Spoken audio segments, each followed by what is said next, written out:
And the threats to our nations, they don't sleep. They're watching our every move. Iran, Russia, China, North Korea, ISIS, Al-Qaeda. They may be watching this right now. Our military should not be mistaken for a cable news gabfest show. We don't care what you look like. We don't care who you voted for, who you worship, what you worship, who you love. It doesn't matter if your dad left you millions when he died or if you knew who your father was. We have been honed into a machine of lethal moving parts that you would be wise to avoid if you know what's good for you. We will not be intimidated. We will not back down. We've seen war. We don't want war. But if you want war with the United States of America, there's one thing I can promise you, so help me God. Someone else will raise your sons and daughters.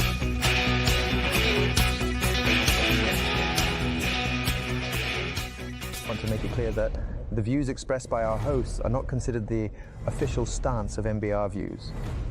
Remember, this is all about having fun and enjoying the ride.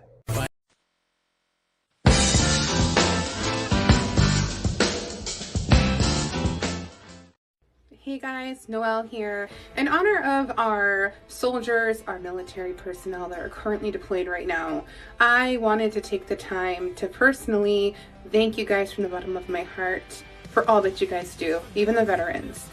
I also wanted you guys to see our team and what they had written to you guys personally. I wish you all nothing but love and respect.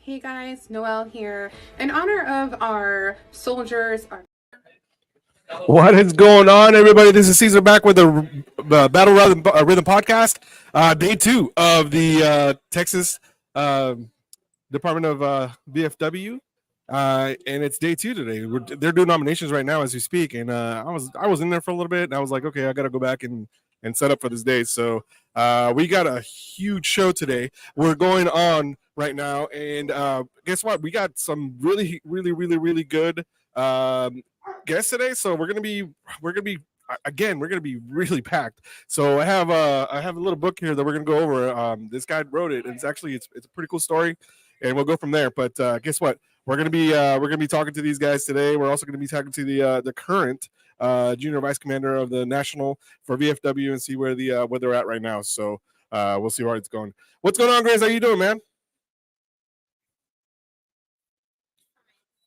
Your mic is yes. I muted myself, so there's not the background noise. Blah, blah, blah, whatever. I'm doing great, y'all. It's Friday. It is Friday. Red Friday. Guess who's got it? He's got. Oh, I'm red. I am red in the cheeks. I am red in the bone. Red bone. I am red everywhere. Red. Why? Let's remember everyone that's deployed right now. So All right. So man, I feel like I'm miscombobulated today. Like I am all over the place right now, and my thoughts are racing everywhere. So it's one of those things where I need to sit down and gather my thoughts, but we have to do a show today, so the show must go on. I wish I had that song by Queen. Does. You know what I mean? So we're just gonna go hey, remember back in those days when we had the training, the hip what was it? The hip training. Not hip training. What are you talking about? Yeah, like hip, we're shooting off the hip, and then we're gonna shoot off the hip to training. You know what I mean? Like, we got nothing, sir. Well, you better come up with something. In the Navy? No, because I was also Army, so I actually did more time in the Army than I did in the Navy. I knew you were Navy. What'd you do in Army? Well, I did in the military. I went in and saw the world. You were a fister, right? No, I was not. I was a radar. So I was a 13 Romeo. Yep, I was 13 Romeo in Afghanistan, and it actually kind of fell into my lap, to be honest with you, because I actually started out as a 42 Alpha, which is human resources. Okay, and then my unit was a radar unit, and the MTO changed, and they changed the way that it was, so they no longer had the 42 Alpha slot. and they're like, well, do you want to leave to go to HHB, or you want to stay here and reclass to Romeo? And I was like, I'll do Romeo. All right, yeah. I didn't know what I got myself into, which actually was cool because they actually gave me a lot of different jobs, dude. So outside of the scope, so that was cool.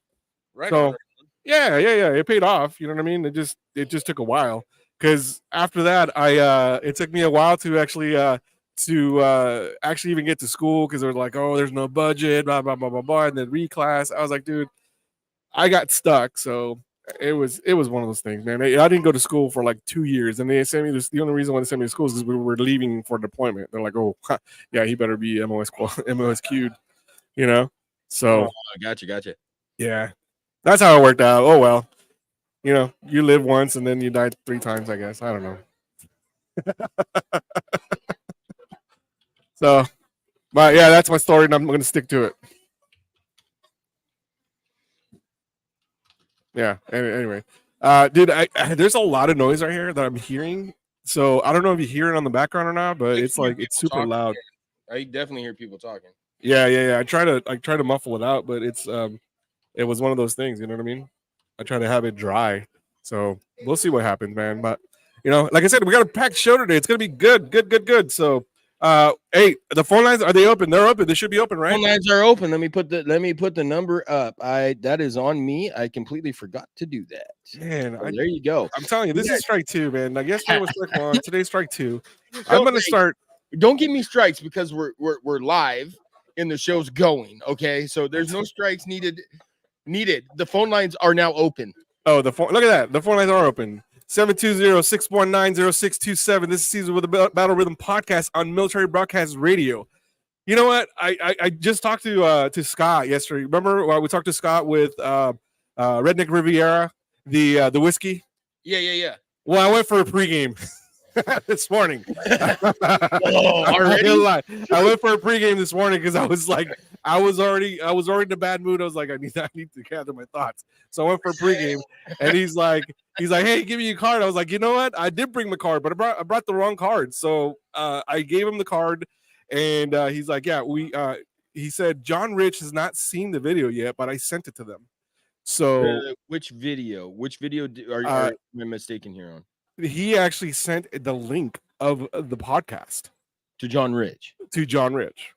Really? And Scott and his wife. I don't know if it's his wife or, but sorry. Let me retract my statement. Scott and his assistant that's here. She said, "Hey, I watched your podcast this morning." She's like, "It's really good." I was like, "Well, thank you." I don't know how to receive compliments well. Awkward silence. Oh, it's bad. And it's like somebody says that to you and you're like, yeah, okay.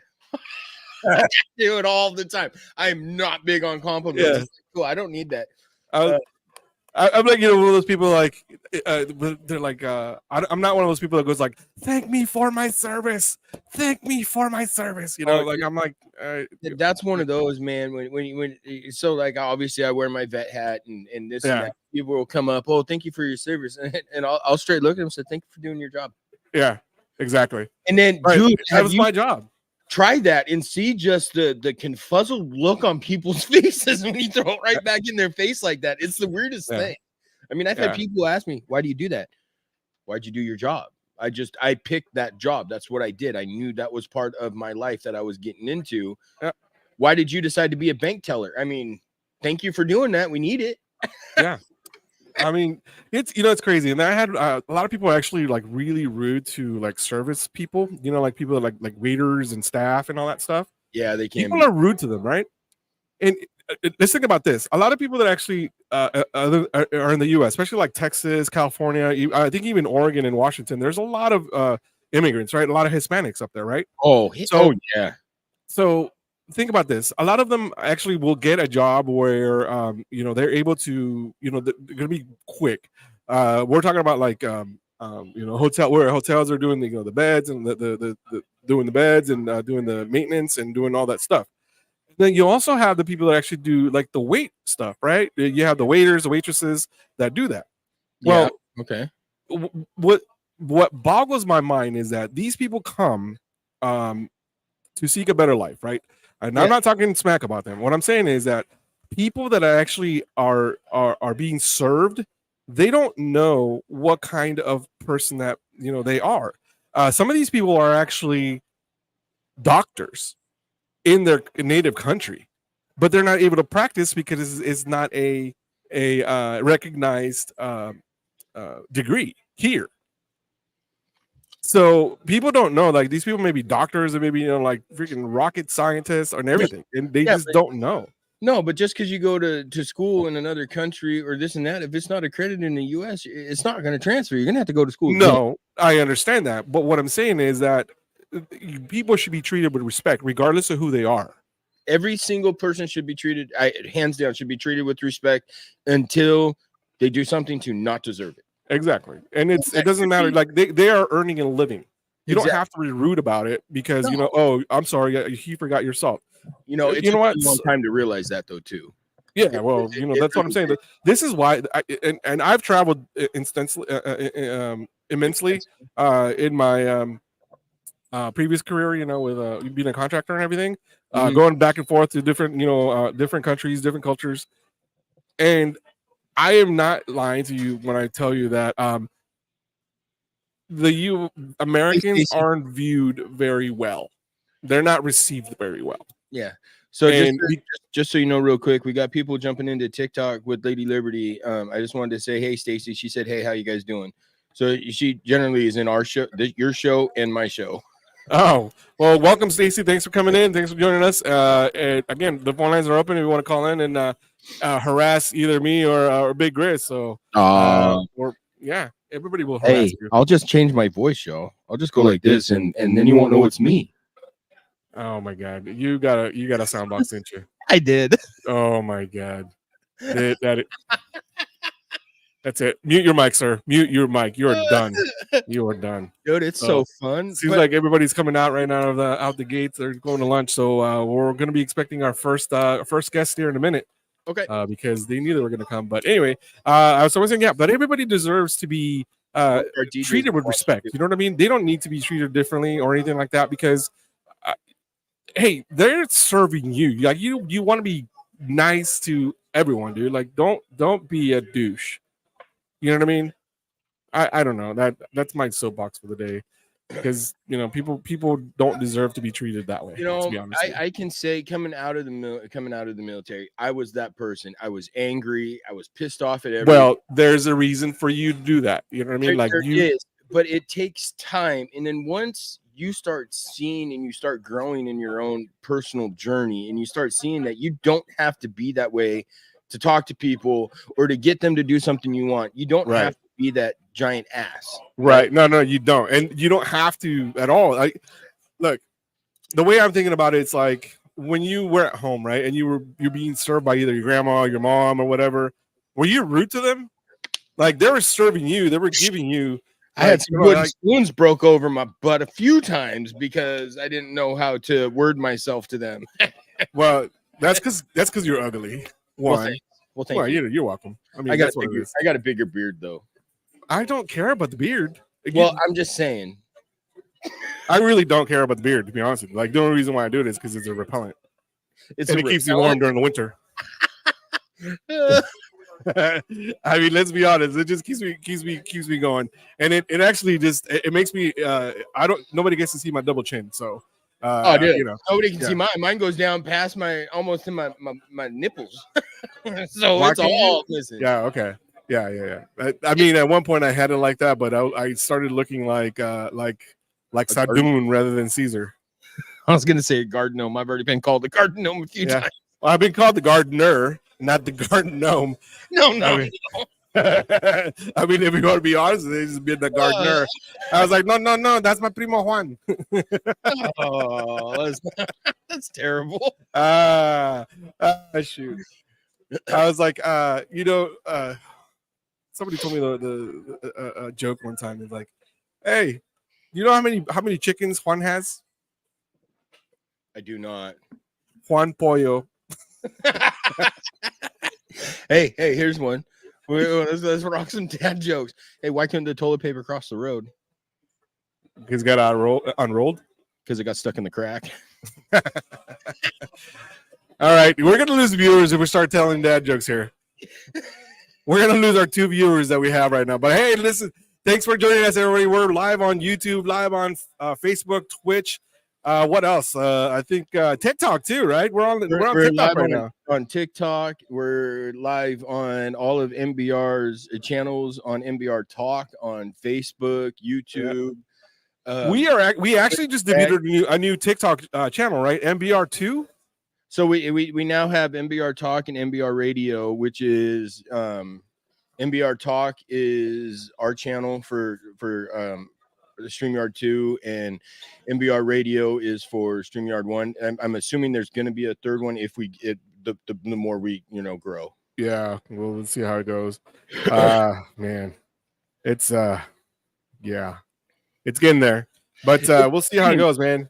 We just got to keep people upbeat. We just got to keep driving through. It's growing. I mean, you noticed it yesterday how much it's grown just since me and you came on, because it was literally me then you like 2 days later. Yeah. And we went from talking to Joel personally, this and that, to now we got over 80 DJs that are looking to do shows now.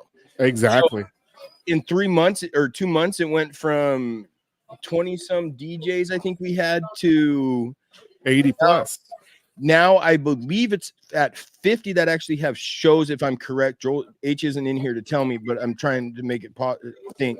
But there's over 80 DJs that still need to be interviewed for podcasts. So it's growing dramatically, and it's growing really fast. That's crazy, man. And it's rewarding, you know what I mean? Like, people don't understand just how rewarding it is. It's therapeutic. 1, B, it's rewarding, and 2, it's like you get to see and touch different people in different ways, like where they can get information about things, or they can get like resources, or even historical facts that we were throwing out yesterday. Like, man, I busted out with like really, really good historical facts yesterday. I was really proud of myself that I remember these things.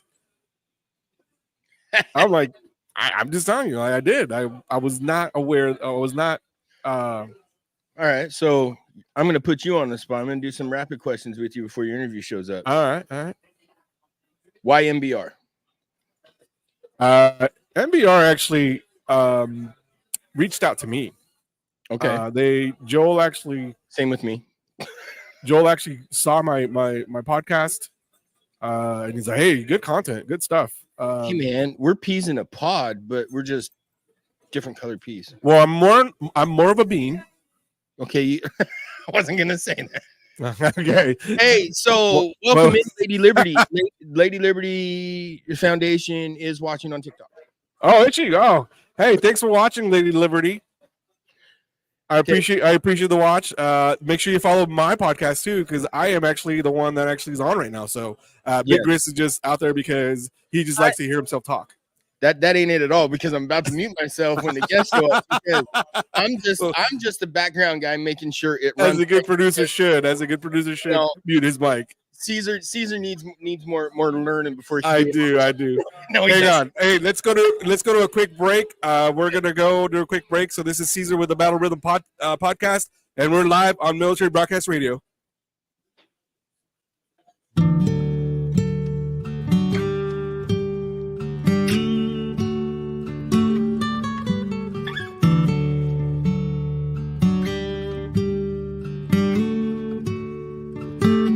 There's a bottle on the dresser by your ring. It's empty, so right now I don't feel a thing, and I'll be hurting when I wake up on the floor, but I'll be over it by noon. That's the difference between whiskey and you. Come tomorrow, I can walk in any store, it ain't no problem. They'll always sell me more for your forgiveness. Well, that's something I can't buy. There or anything that I can do. That's the difference between whiskey and you. One's a devil, one keeps driving me insane. At times I wonder they ain't both the same, and one's a liar, helps to hide me from my pain. One's a long gone bit of truth. That's the difference between whiskey and you. I got a problem, but it ain't like what you think. I drink because I'm lonesome, I'm lonesome cause I drink. If I don't break down, bring it on myself. It'll head out of the blue. That's the difference between whiskey and you. One's a devil, one keeps driving me insane. At times I wonder if they ain't both the same. One's a liar, helps to hide me from my pain. One's a long gone bit of truth. That's the difference between whiskey and you. Oh, that's the difference between whiskey and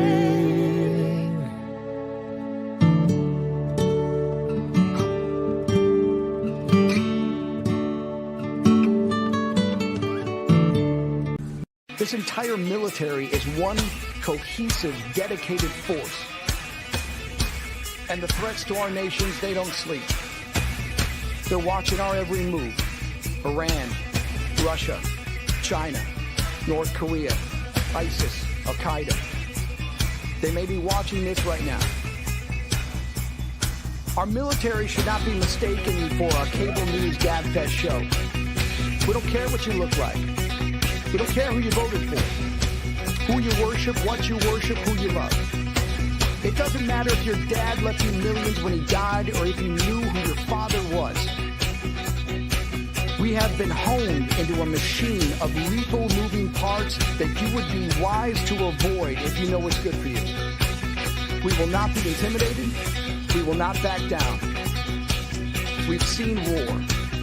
We don't want war. But if you want war with the United States of America, there's one thing I can promise you, so help me God. Someone else will raise your sons and daughters.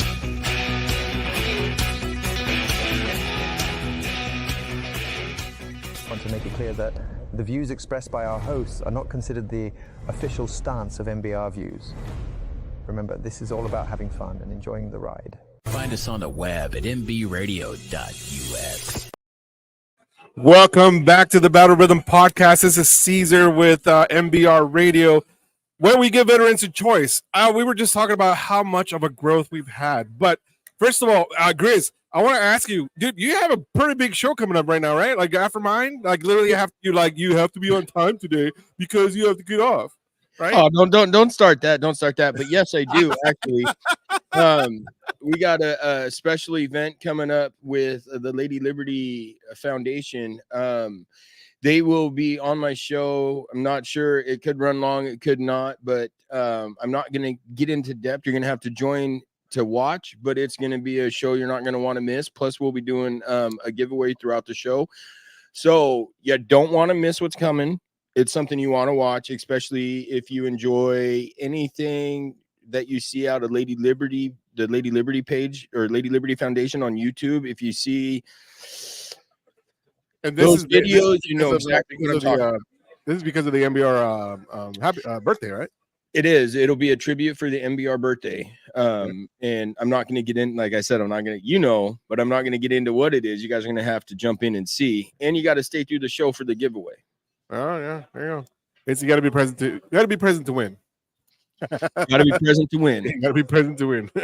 So there we go. See, that's what happens. We got to be present to win. So it's cool.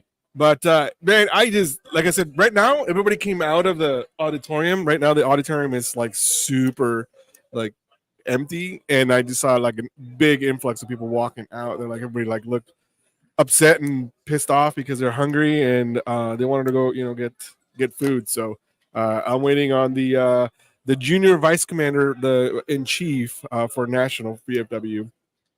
She came to my table yesterday, and she's gonna be here today. She's gonna probably join me here in a little while, right after she has lunch. She's gonna come in for a few minutes and talk about what the vision of the VFW is going forward from today. So that's cool. But hey, I want to let you guys know that actually I was asked by this guy right here, Eddie Terry, to actually do the podcast yesterday and today. They were gracious enough to let me use their table that they have here for the vendors.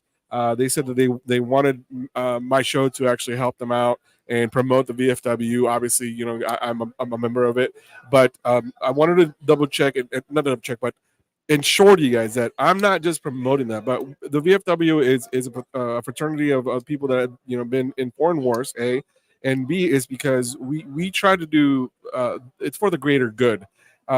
It's not just the benefits or the perks or the things that we do. It's not just for the VFW. It's for every veteran that is out here.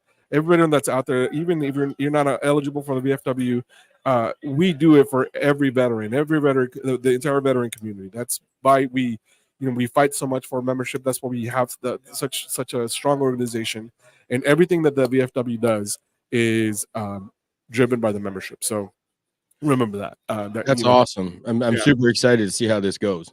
So it's cool. Right now, they just did the nominations for the state commander and all his staff. So Eddie Terry is he was one of the candidates for the junior vice commander. So if he wins the election, he will be embarking on this 5-year journey, because it's junior, senior, commander, and then past commander, and then the board member. So 5 years. And then if he decides to go into the national, that's another 7 years. So, that is just something else that I didn't realize it was this in depth on what you had to do. I had no idea. And in the same process, it's all the way down to the post, right? Because you have each post, you have a post, right? Like say I'm on my post. My post belongs to a district, and that district has about 18 posts. So 18 different commanders. And then the same process goes for that district. Will have, its own officers, where you have a district commander, a senior, a junior, and then that district commander will report to the state commander. So that's how it works. So what are all the votes on today? So the nominations were today. The nominations were today for the rest of the on who's there for junior vice, senior vice. And then state commander, and then also for the chaplain is nominated, the quartermaster is nominated, the adjutant is also nominated. The adjutant is basically the XO. It'd be me, because the XO is the one. He is a full-time staffer. So anything that happens day to day, he is the one that does it, even though he's under the commander basically. So he's the XO. And that's how the department runs every day. And then you have an assistant adjutant who is under him, and then you also have a quartermaster and an assistant quartermaster. The quartermaster is basically the money guy. So he's the one that actually has to be bonded. They actually the ones that actually have to be make sure that the budget is on point, and they have a lot of responsibility, because it's a lot of money and everything, especially if it's a state budget. That's a lot of money. You know what I mean? So yeah, that's how it runs. And that's usually I didn't realize it was that extensive with VA or with it's an organization, dude. Doug, if you think about it, it's an actual organization that actually has money. You know what I mean? That actually has a lot of money to, well, not a lot of money, but has money coming through it so they can actually have disperse and, you know, cost and all that stuff. So you have to make sure that it's handled properly.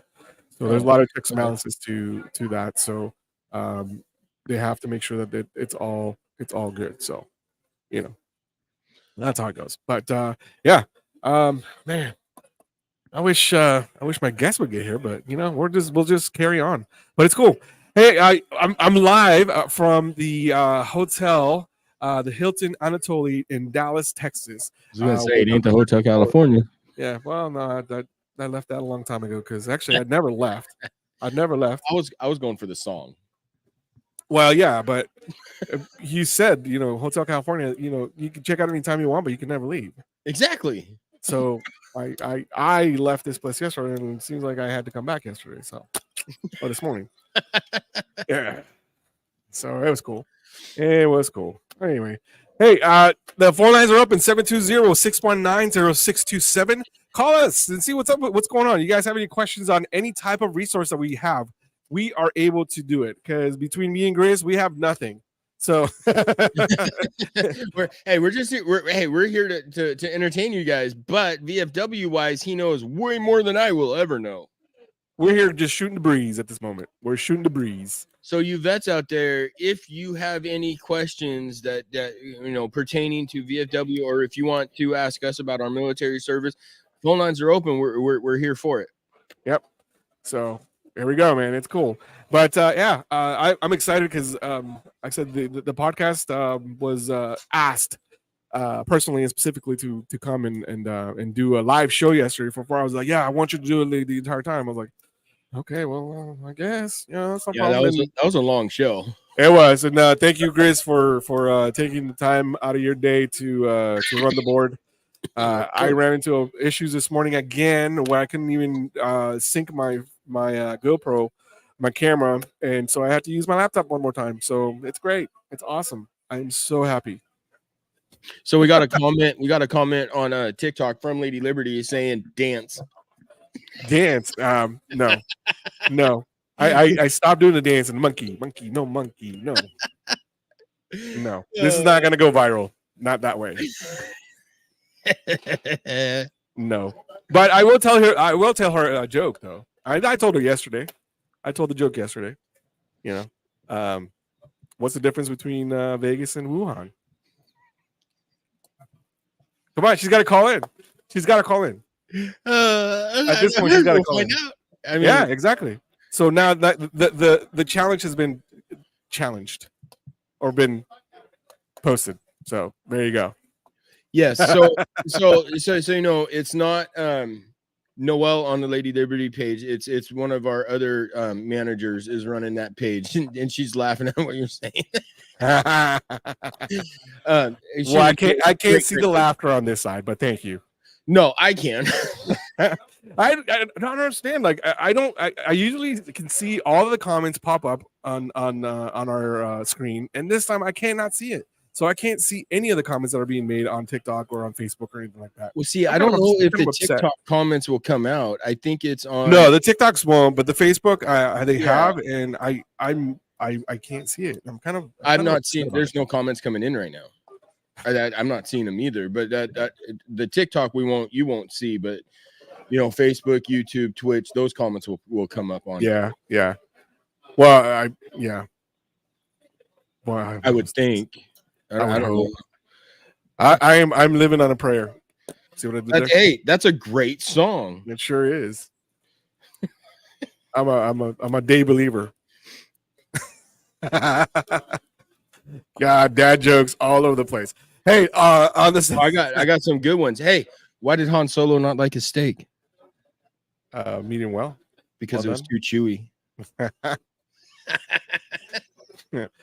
Hey, I want you guys to know at the second hour, I am going to have a very special guest. As I was sitting here yesterday, there was a booth, a vendor booth that actually had a book.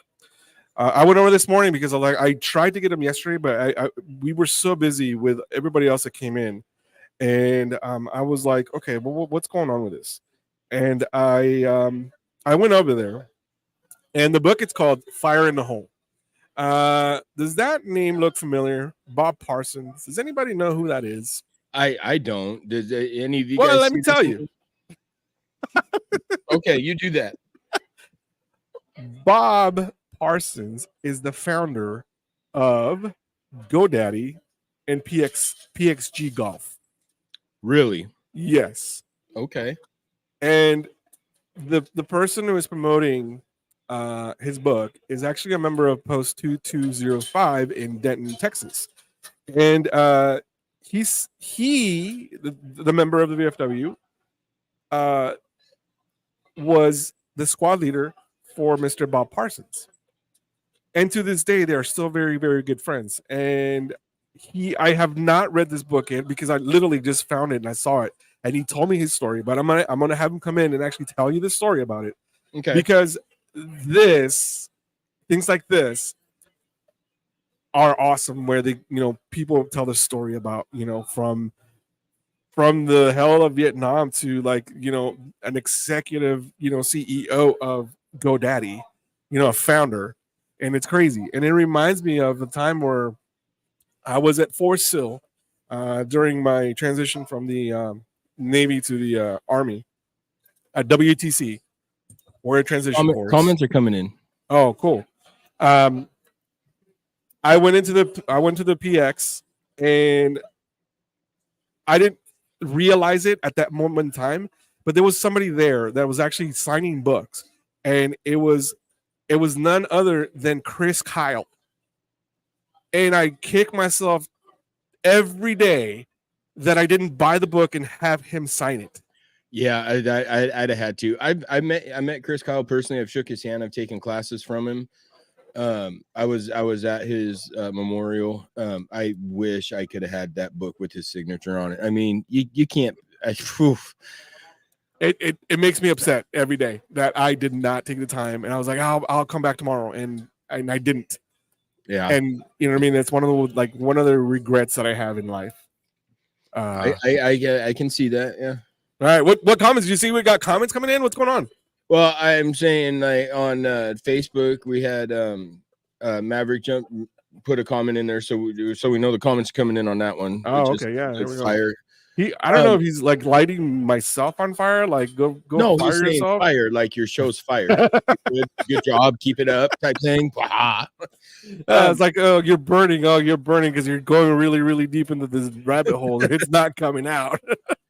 Lady Liberty said, "Don't forget June is Men's Health Awareness Month." We did mention that yesterday. Yeah, we did. It is mentioned. It was mentioned yesterday, and also yesterday was the 80th anniversary of D-Day.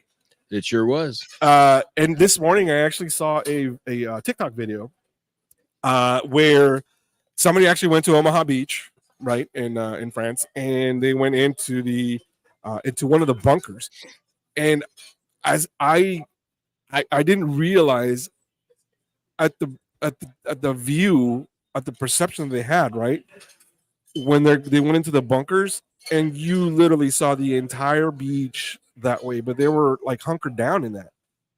And I just imagined how many people were going back and forth, like, you know what I mean, like you couldn't do it. So that's a hard one. You know, you think about D-Day and the importance of D-Day, and then you look back at like ours in OIF. It wasn't even close to anything they went to. I mean, it's. Whew. And I had even in Vietnam, dude. Even in Vietnam, where they had the people going into the foxholes and they had the fire things in there. Yeah. I mean, how traumatic is that when you actually seeing somebody, being burned alive? Now I've seen that, and I'm not going to say it's fun. It's very traumatic when you see it, and then you can't get rid of that smell. That smell is with you forever. That or blood, right? You can't get rid of the smell of blood. You can't get rid of the smell. That iron smell. I mean, and I've gone through counselings, and they're like, "Well, what do you remember?" I'm like, "Well, first off, I don't remember a lot, but I can tell you the smells." And I started telling them the smells, and she's like, the counselor was like, "Was it really that bad?" I was like, "Truly, I honestly, I can't tell you. I don't remember, but I can tell you that I smell iron really, really bad." There are things that we block out. Yeah. At some point, like, Do you remember watching Billy Madison? Of course. Which one? The movie or the Billy Madison? The movie. The Okay. movie. Okay. Yeah. The yeah. movie when he's going back and he had to do the debate against, and they brought the guy from CNN who was like super expert on like international not law, international like conflicts and things like that, and Billy Madison goes into this this like 20-minute thing, and next thing you know, it's like, oh, what happened? I blacked out. And then they go back to the rebuttal. Do you have anything to say? He's like, no. He Right? nailed it. Well, and so you put that in the military perspective, like you had just said. Excuse me. There is so much stuff that we block out that we don't want to remember. But the worst part about being in the military and being a vet and being a combat vet is that, hey, Wolfpack, thanks for joining on TikTok. You get to that point where you get, 20 years after the fact, like me right now, I'm having dreams of stuff that I don't even know if it's real, that I got to call my guys I was with and be like, did this happen? Because I don't know why I'm dreaming about it, but did this happen? And they're like, oh yeah. I'm like, you got one thing right now. One thing that I've noticed, and I don't know if you go through this. I don't remember my dreams, but I know I'm living them because I feel myself jump, right? Oh yeah. But when somebody asks me, well, what was it about? I don't know. Yeah. I don't know. And there's a lot of dreams. Like my wife, I didn't hit her or nothing, but I pushed her away from me one night, and she asked me the next day. She goes, "Were you dreaming?" I was like, "I have no idea. I don't remember." It reminds me of that episode of Reba when the new wife was actually like hitting the husband, the ex-husband. And he didn't know what it was. Like he woke up with bruises and like, what's going on? What's going on? So they put a camera and she was beating the crap out of him. So Lady Liberty said, I had the honor to see the USS Arizona Memorial when she was stationed at Hickam Air Force Base. That is cool. I'm gonna share a story like I always do because something always reminds me of, right? Always something there to remind me. I was in the Navy, right? So I actually went to Pearl Harbor twice. The ship I was on was the USS John C. Stennis. Do you guys remember the movie Pearl Harbor? Yeah. Okay. So the movie Pearl Harbor was premiered in Pearl Harbor on board the USS John C. Stennis, which I was on. So we went from San Diego to Pearl Harbor with this huge amphitheater, like stands, right? Grandstand that was going up because they were going to do the premiere there, and so we went for 5 days from transit from San Diego to Hawaii, and the entire 5 days are like, all right, we got to clean the pad eyes. And then we're sitting there, with a brush, with a steel brush, and then cleaning the pad eyes, like doing maintenance all the way up so the ship would look like spick span, right? Like super clean. Anyway, cleaning. We get there, and that was my first time to Hawaii. And every time we port and we actually go into the pier, and we have to pass the USS Memorial. So I made sure that I was in the detail to actually man the rails when we actually pass by so we can actually salute her. You know what I mean? So it was crazy, dude. It was emotional because you think about what they went through, right? They had nowhere to go, and there were so many people they were asleep in their bunks. They had no idea. And I'll go a step further. I was working with a friend of mine. Her name was Christy Hall. We used to work down in Orange County in California. And I told her about the story about that when I was like, yeah, I went to Pearl Harbor. I did the man the rails twice and da da da. She's like, oh yeah. She's like, my uncle is buried there. Her uncle's name is on the wall because there's a wall on the memorial itself. Okay. And it's the same thing. They do the same thing with the Vietnam Wall. They go up there and then they scratch it out and they give you the thing. and her uncle is there, and she's like, yeah, it's surreal because you feel like you can kind of. She said it was kind of surreal, one, and two, it was kind of freaky because she felt like she could hear the dings of like the bulkheads where people were like, trying to get out or tapping, where they were like, hey, we're in here, help us. And she said it was very emotional for her. And the other thing too is like you can see where the memorial's at, you can still see the crude oil just bubbling up. Oh, really? Yeah. And I mean, it doesn't like bubble up like this, but you could see the different color, and it's like a discoloration of the water where it's like, you ever seen oil in water, right? When you have like the reflective, like almost like a reflective colored, pattern. Uh-huh. That's what it was. No, it'll come up, and Lady Lyra saying the same thing. She said, parents was stationed in Hawaii. She met her ex there, and he was on the USS Coronado. And then she said, yes, huge wall of names. And then on your oil comment, she said, yes, you can see the oil sheen. Yep. And again, still to this day, you can see that? To this day, yeah. I think they said it was going to be almost 100+ years until all of it is gone.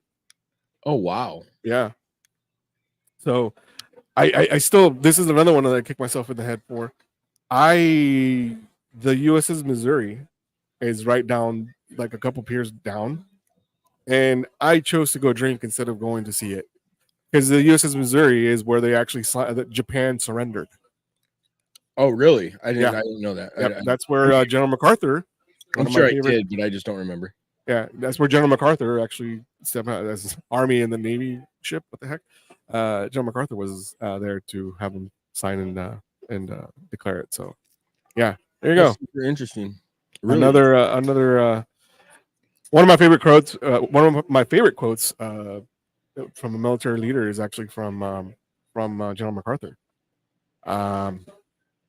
He was actually giving a speech to the Congress, or either Congress or West Point. I don't remember what it was. He's like, I think it was Congress, and he says, when I was a cadet at West Point, there used to be a song that I used to play on the speakers, and he used to say, old soldiers never die, they just fade away. Yep. And I just, it hits home, doesn't it? Huh? I said it hits home, doesn't it? Well, it hits different. Mm-hmm. It's different. You know what I mean? Because I sure do. Like we were talking about yesterday. We were talking about, are you a hero? Like, no, I'm not a hero. I just, I just did what it is. Like the guys that didn't come home are the heroes because they laid their life. Some of them on top of a grenade, or they took it for the team, or saving somebody else, going in to rescue somebody else, and they became a casualty. I'm not a hero, dude. Like I barely do. I can barely get myself up every day. I'm like, how is that a hero? Like heroes don't do that. You know what I mean? Yeah, but not all heroes wear capes or underwear. That's a possibility. I mean, I like my skivvies, but I ain't gonna wear a cape. I have a buddy of mine. He's probably listening. I hope he's listening. Steve Aldridge. I hate that guy. No, just kidding. I have a friend, but I hate that guy. Steve Aldridge, and I make fun of him all the time because I was like, he's a Marine, right? He's a Marine. He's like, oh yeah, Marine. Ah, yeah. He was in that. He was in that unit. Do you remember that movie Heartbreak Ridge? I do. When Recon, right? He's like Recon, Okay. Gunny Highway. He was in that unit. Well, not during the time, but he was in the barracks that they lived in. He's like, those are the barracks I lived in. He's like, that's where I lived. He's like, that's where we went all this time. He's like, yeah, it was, really. What about? Yeah. He's all that whole thing reminded me. He's like reliving time. He's Desert Storm, but he's like, yeah, I lived in those barracks when we went, especially when we went out to the field and everything. She's like, yep, I lived there. But dude, he's got some funny stories, man. Like, he told me a story one time. And actually, you know what? I'm not gonna tell it. I'm just gonna tell this. As a preface. I want to have him come and tell that story, because that story is the funniest story I've ever heard. Because when you tell a Marine a direct order, they're gonna follow it to the Yes. T. And I'm gonna leave it at that. And actually, I'm probably gonna text them right now and say, "Call this number. I want you to tell the story." So I'm gonna call them when we go to break. So actually, I think it's time for our break, right? Okay, sounds good. All right, let's say, hey, listen to Caesar on the Battle Rhythm podcast, and we're on Military Broadcast Radio, where we're giving veterans a voice.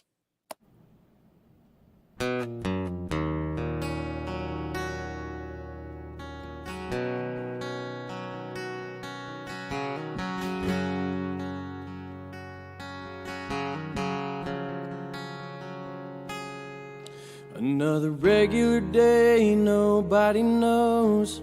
It's that time he's coming home to them from a foreign land. He pulls up, his mama cries, looks at daddy with tears in his eyes and says, nothing feels better than this. Couple of months go by and no one sees. Something just ain't right, only wants his peace. He needs help, but he don't know the path to take or the way to go to be free and put his mind at ease. We will help, 'cause we can't stand to see a soldier go to God by their own hands. We will do everything we can to make 22-0 again.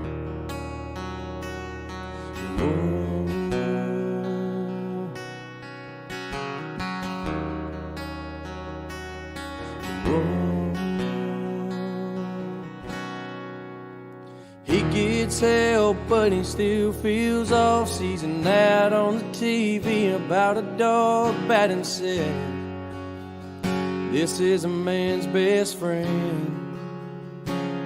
Whoa, so he goes one day and he picks it up.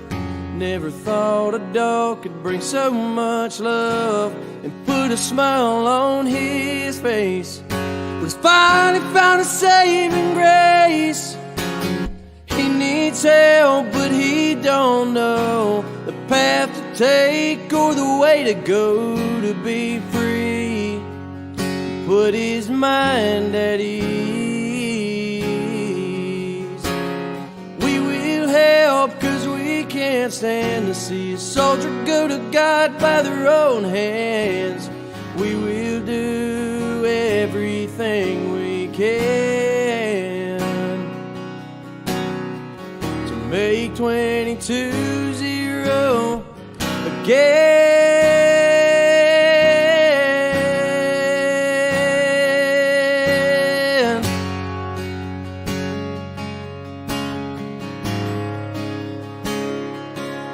Whoa, whoa.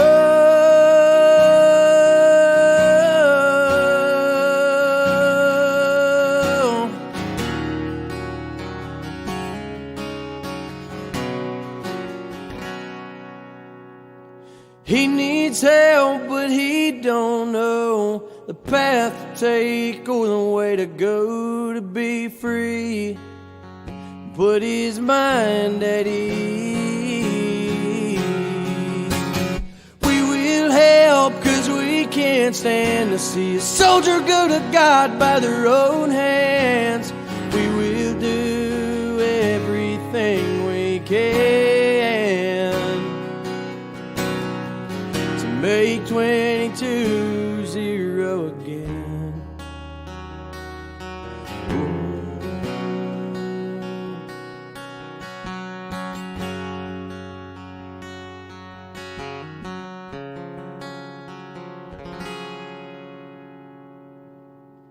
Opinions expressed in this program are those of the speakers and do not necessarily reflect the views or positions of any entities they represent. Find us on the web at mbradio.us.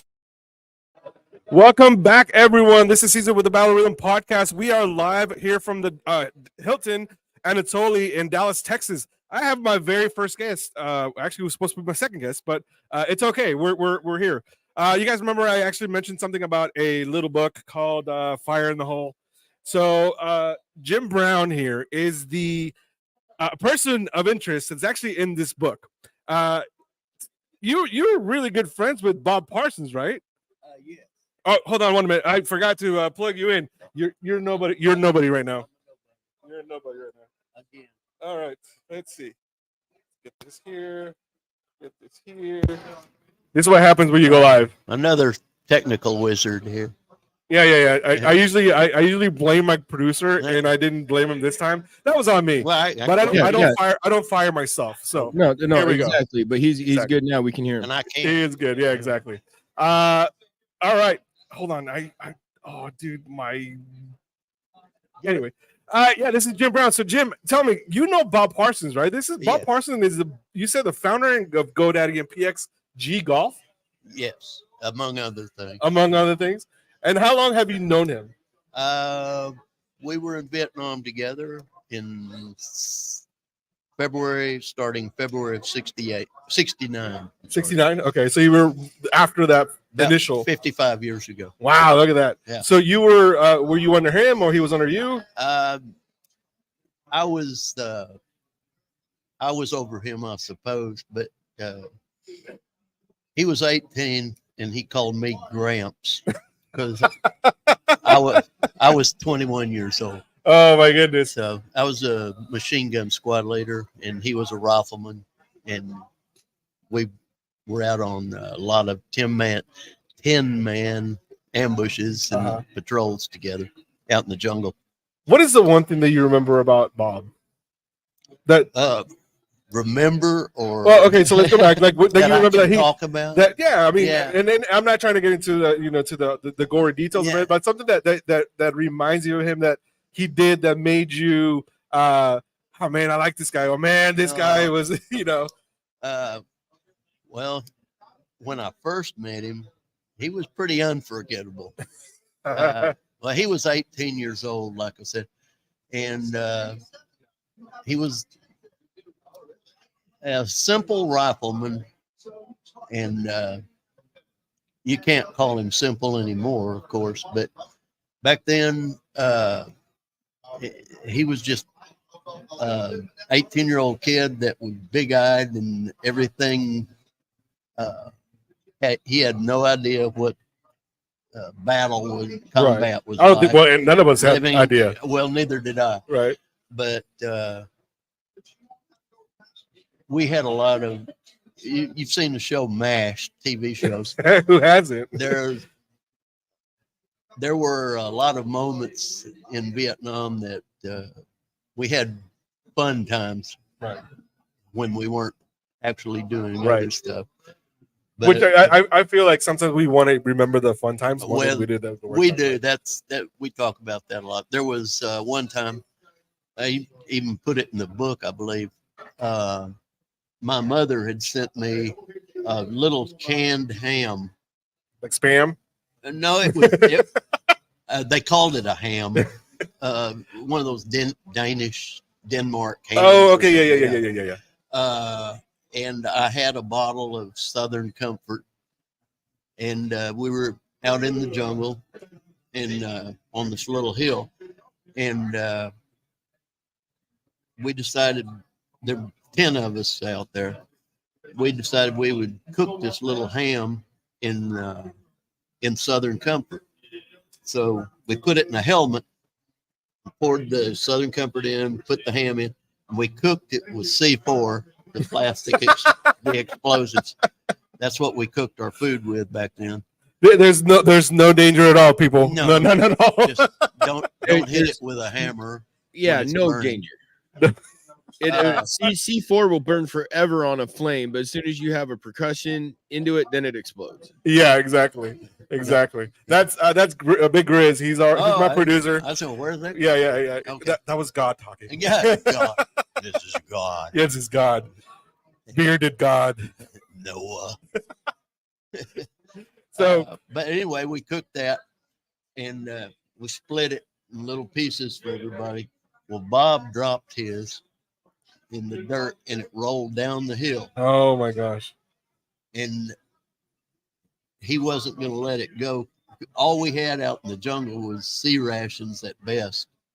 And we get tired of that after a while. Yeah, of course. So he said, don't anybody shoot my ass. I'm, can you say ass? Yeah, you're Okay. fine. Yeah, don't let anybody shoot my ass. I'm going after that. And he crawled down the hill under the concertina razor wire and to get this little piece of ham that was covered in dirt. Oh man. And he ate it. E. coli is another ingredient. It's fine. He really wanted that how ham. bad our food was over there. But that just things like that. Right. And then when the same 10 guys were out on an ambush one night, and we, after a little brief firefight, we were going through this little village, and Bob accidentally hit a booby trap. Oh my god. And I say blown up. He had shrapnel in his leg and elbow, arm pretty badly. Mm-hmm. And had several of the guys had to make up a little stretcher and carry him back. The helicopter wouldn't come in because we were taking fire. Of course.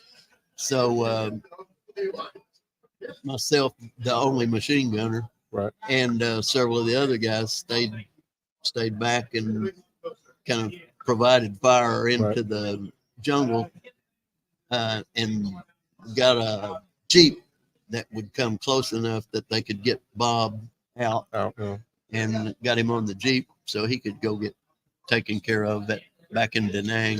Wow, that's crazy. Naval Air Station. So tell me, some of these stories that you're telling me, are they on the book here? They're in the book. Are they? I'm taking this book just so you know. I'm not even without it. So I gotta find one. I want to read one. Are you still friends with Bob to this day? Bob calls me an average of at least once a week. Does he still call you Gramps? No. I can't tell you what he called me now. If I don't answer my phone, he'll call my wife, Elizabeth, and say, "Where is that son of a bitch? Why won't he answer my phone?" And I just spoke to him several times today. He just wanted to know how the book was going, and he's very impressed with the way it's selling. People are asking about it and buying. Where can we get this book?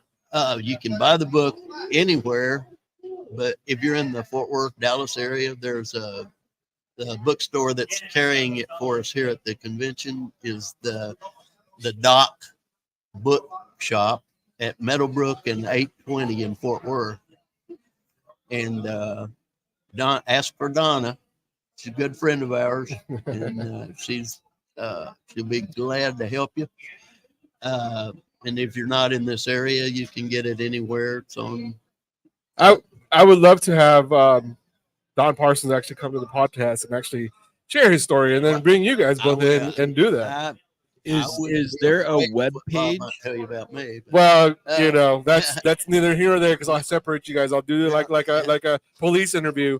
You on that side, you on this side. You guys separate. You can separate you guys. You guys can't live together right now. Is there a web page for the book? Yeah. So let me see. I think there is a web page for here. It is. You can actually find it at these handles. It's Dr. Bob Parsons. At Dr. Bob Parsons, and then hashtag Fire in the Hole, and additional tags to consider also Renee L.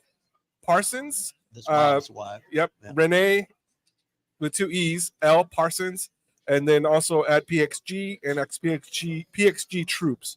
That's where they're at right now. So that's on Instagram. We'll have this stuff on the on our website, and it'll be on the ticker here in a minute. And then the PXG. He's probably wearing the. And you were part of the Army, right? I always love doing that to Marine guys because they're like, oh my gosh. No. Remember, you're still part of the you department of the Navy. Still. Well, you belong to the Navy. Navy is our Uber. They always say that. They take us where the battle is. And you always leave zero stars. Yeah. You're the worst writers ever. Well, we're glad to get out. When they get us out of there. Exactly. But, yeah. All right, we're gonna take a quick break. We're gonna come back. We're gonna continue with some of these stories because I want you to tell me what's gonna be next. So, guys, hang in there. Again, you're listening to Caesar with a Battle Rhythm podcast. We are live here at Hilton Anatoli in Dallas, and we'll be back. So remember, Military Broadcast Radio. We're giving veterans a voice. We'll be back. You are listening to the Battle Rhythm podcast on Military Broadcast Radio, brought to you by LT Defense. You can find us on the web by going to mbradio.us. You can also download the app on the Apple Store and Google Play. This entire military is one cohesive, dedicated force. And the threats to our nations, they don't sleep. They're watching our every move. Iran, Russia, China, North Korea, ISIS, Al-Qaeda. They may be watching this right now. Our military should not be mistaken for a cable news gabfest show. We don't care what you look like. We don't care who you voted for, who you worship, what you worship, who you love. It doesn't matter if your dad left you millions when he died or if you... Introducing LT Defense Tactical Gear, your ultimate solution for top-notch protection and performance in the field. Our armor bundles provide unmatched safety and comfort, while our battle belts and holsters ensure quick and easy access to your gear. Stay prepared for any situation with our high-quality medical supplies, designed to keep you ready for action at all times. Looking to enhance your skills? Our firearms training programs will take your proficiency to the next level. Trust LT Defense for all your tactical gear needs and gear up for success on the battlefield. All right, welcome back to the Battle Rhythm podcast. I'm Caesar. I'm joined here by Mr. Jim Brown, not the Jim Brown, the other Jim Brown. Because remember, Jim Brown is a legend in the NFL, right? But you're a legend in Vietnam. Infamous. Infamous, right? Yeah. Hey, just so you know, Jim walks up here and he's already pre-gaming. And I'm kind of mad at the fact that he didn't bring me anything to pre-game with him because yeah, exactly. See, this I love my job. This is funny. I've been talking to him. It's the funniest thing. So, Jim, I want to ask you, what did you think? What happened when Bob told you that he was writing the book? Well, actually, to start with, he sent me. Well, first he asked if my opinion on his doing that, and then asked if it was okay if he mentioned my name a few times, and of course I said yeah. You had no choice but to give him the NDA, right? Yeah, and then after he wrote the book, before it even went to the publisher, he sent me and my wife a copy. She's an English. Oh, so she tore it apart. Got the red pen. Yeah. No. There's no red pen. See, Bob's very literate. Yeah. He is a doctor. I just read he's a doctor, right? Yeah, not a medical, but that's my job. Now, Bob sent me a copy of what he had written, and just to get my opinion on it. Right. And it was the first draft was great. It was great. I told him so. Did you happen to, when he was telling these stories in the book, did you relive a lot of this stuff? Yes. Did a lot of it? It's either repressed or suppressed. Right. So, and I'm asking because Grizz and I were talking about this earlier, where sometimes we both suffer from nightmares, right? Night terrors and all that stuff, right? PTSD, and we keep saying that like sometimes I I don't remember my dreams. Like I was telling him, I don't remember when I dream, but I know something's happening because my body moves and I wake up. But then I'm like, okay, what just happened? Did I think about this or anything like that? I don't remember. Does that happen to you where you don't remember? You just kind of black out, like, okay, I know something happened. I wonder, did this happen? And you have to like, did this happen now or that happened then, right? Yeah, and what's true and what's not. What has in situations like that? What has helped you overcome that? You said repress. You keep repressing, or have you been able to work through something? Suppressed and repressed a lot. I don't remember until whiskey helps, right? Sometimes. Yeah. Bob's a big advocate in helping people with PTSD. He pretty much overcame it, and he tells a lot about that in his book, about how he utilized PTSD and fighting it to get him through college. He put all of his efforts and spare time, and he's been successful at that.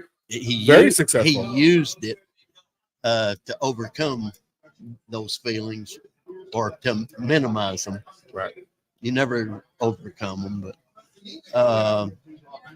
he utilized that to take his mind off things. And now he's a big donator to PTSD problems, right? And all veteran services and people with all kinds of problems like that. So I want to share something with you. So right now I am on Military Broadcast Radio. MBR is a nonprofit organization, and what we do is that all of the people that are actually on this, he's ordering the waitress to get another beer. The radio station we're on, actually, all of the DJs, all of the people that are actually doing the podcast are actually all veterans and first responders. Yeah. We use our platform here to actually do therapy. It's a way of therapy for many of us. For me, I give informational things. I bring things like, guests like you, where they have things like that. So it's quite an operation for us that we're doing. And actually, right now, May 18th just passed. This was actually the birthday of MBR Radio when it was born. So it's actually it's not bad. So you're one on the we're doing a birthday show right now. So happy birthday to MBR. So that's what I wanted to make. I wanted to give you that. So happy what is going on? Like so Mr. Parsons, he's going to be. I heard he's going to be on Oprah. Dr. Phil. He's going to be on Dr. Phil. Yeah, there you go. When is he going to be on Dr. Phil? That's for you. Oh, thank you. We're taping Tuesday, June the 11th. And you're going out to LA?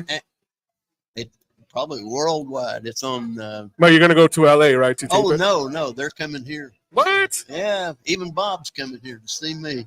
No, that's going to be great. Yeah, they asked Bob.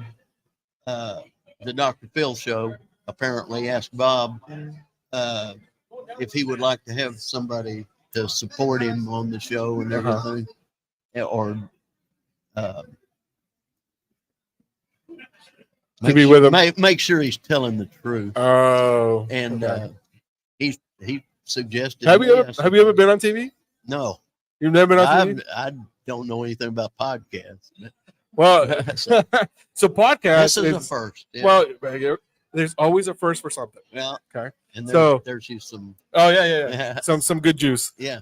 He was able to flag down the waitress to give us one, and the waitress, his wife. My wife. Yeah. Hey, we were talking about service people earlier, so you better be nice to her. Yeah. All right. I try. She does a lot for you. She does. So that's good. But Fire in the Hall. So you said we were able to actually get it anywhere worldwide, right? Yes. And then we're able to say the name of the bookstore one more time in the Fort Worth area. The Dock, DOCK Bookshop, and it's at the corner of Meadowbrook and 820, Loop 820 in Fort Worth. And you go in there and ask for Donna, right? Donna. There you go. Yeah. So there you go. All right. Well, Jim, I want to Special thank deal. Yeah, special deal. He's like, hey, if you're in the Dallas area and you're watching this or whatnot, come by the Hilton Anatoly. If you want, not Bob, but if you want Jim Brown to actually sign this book, I have the pen. He'll do it for you. I have the pen right here. He'll do it for you because he's in this book. I think he probably even centered the entire book around you. Yeah, but not quite, but I'm in there a couple of times. After A little bit. Does he call you Gramps in there? No, Brownie. Brownie? Yeah. Oh, he had to keep it PG. Yeah. Okay. Well, Gramps okay, but I'm literally Gramps now. That was tough being 21 and being the old man out in the jungle. Exactly. How many years did you do in the Marine Corps? Only 2 years. When I got out of Vietnam, I went back to college and finished up there in North Texas. North Texas? UNT. Oh, that's where my son's going. Wow. In Denton? Yeah. He's an electrical engineer out there. I've got several degrees from there. Oh, okay. Oh. So. Oh, you're one of those smart Marines. Yeah, I just endured. Yeah. I had to use my GI Bill, so I had to keep going to school. As long as the GI Bill paid me, I kept going to college. Right, exactly. That's all I see. A lot of they're like, oh, I'm just here for the education. But Like you still have to do a job. that got Bob through college. Bob had no money. Wow. Starting out, he started out a pauper, and now he's a prince. No reference. Sorry, Disney. We're not doing any copyrights on there. All right. It was just the way of saying it. So, Jim, thank you so much for joining me. Thank you. I appreciate you. I'm looking forward to actually reading this book on audiobook.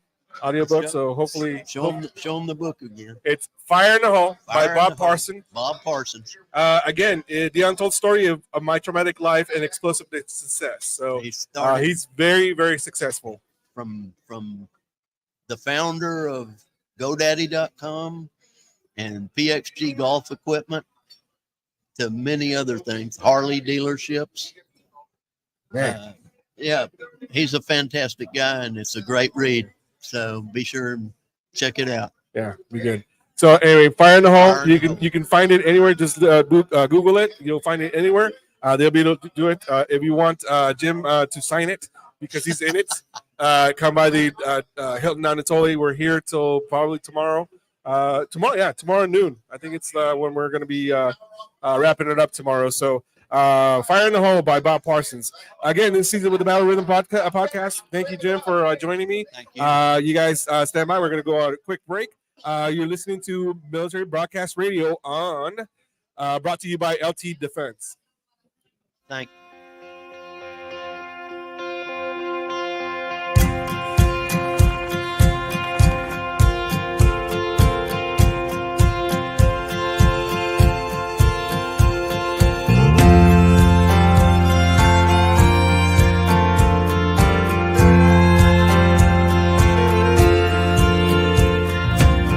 Hello, my name is Dream Too Big. Wanting to grow up way too quick. Searching for spotlights since I was 6. Hello, my name is Dream Too Big. Hello, my name is way too loud. My voice can cut right through the crowd. God make fun of for it, but who's laughing now? Hello, my name is way too loud. I know I've had my moments and I've had heartaches. God is making miracles out of my mistakes. You can say I won't make it, and I can tell you that I don't really care. 'Cause hello, my name is going somewhere.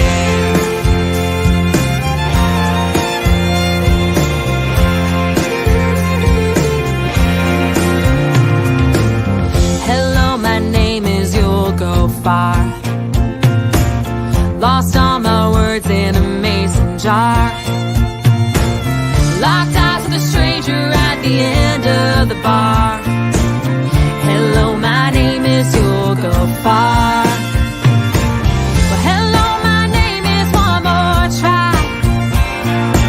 I put too much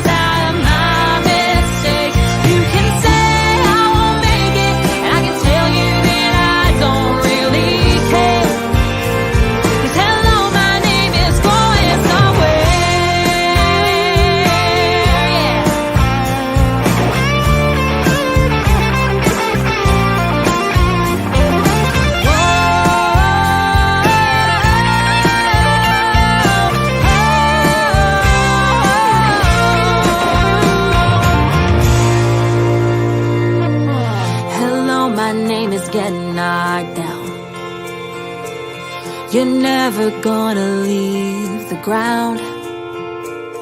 You can tell us all about it when you come back around. Hello, my name is Get Knocked Down. Hello, my name is Stand Back Up. Keep moving even when it gets rough. I've given so much, but I ain't giving up. Hello, my name is Stand Back Up. I know I've had my moments and I've had heartaches, but God is making miracles out of my mistakes. You can say I won't make it, and I can tell you that I don't really care. 'Cause hello, my name is going somewhere. Going somewhere.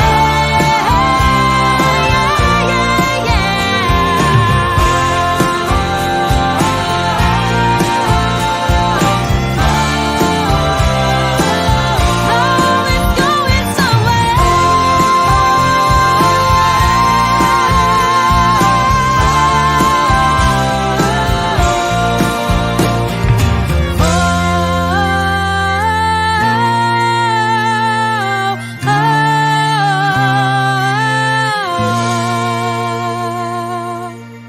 Opinions expressed in this program are those of the speakers and do not necessarily reflect the views or positions of any entities they represent.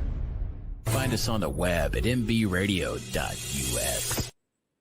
All right, welcome back to the Battle Rhythm Podcast. I'm Caesar, coming live to you from Dallas, Anatoly Hilton. I am here in day 2. Man, I just had a great guest, dude. He was so fun to talk to. He really was. Fire in the Hole. He came back to me when we were on the break, and he says, "I am calling Bob right now because I'm going to tell him that he can watch this right now." So we'll see what's going to happen. And so he said he's going to try to see if we can get him actually on the show. So that's going to be pretty cool. Or just have him call in right now. I know, right? 720-619-0627. That's our phone lines. Fire in the Hole. It's at Dr. Bob Parsons on Instagram, and hashtag Fire in the Hole. That's where you can actually find it right now. So I think the only website they have is on Instagram. So I'm gonna try to get some more information. But Jim Brown, man, that's the funniest thing. And you guys saw me get up in the middle of it. He spilled his adult beverage on the table that I'm in. So and then his wife brought me an adult beverage. So it was pretty funny. But yeah, that was some wild stories that he was telling me. And man, that's that's what this is about, man. Like people don't realize how much we learn from each other, and that's what we really do in the VFW. When we go to a post, we really just talk about a bunch of stuff that bunch of nonsense. And like how he was telling us the story about the steak rolling down the hill. Ham? Yeah, man, that dude really wanted that ham. Woo. Right, exactly, because you have the MREs, like the MREs, you get tired of them because you can't, they just constipate you. You can't poop. Yeah, you'd be surprised how good meat in a can tastes when all you got's MREs or C-Rats. Yeah, but it was wrapped in Southern Comfort, man. I mean, come on now. Yeah. I mean, exactly. So, oh man, that's a great guess. I didn't want to let him go, but he had to go back to the booth, and it was funny because he came back, like I said. His handler, I called her handler Donna. Donna, that we mentioned her. She was here in front because she's the one that promoted the book. And there was another guy that came up and started taking pictures. I didn't know what it was. His wife came and said, "Hey, that guy actually works at PXG Golf and he works for Bob."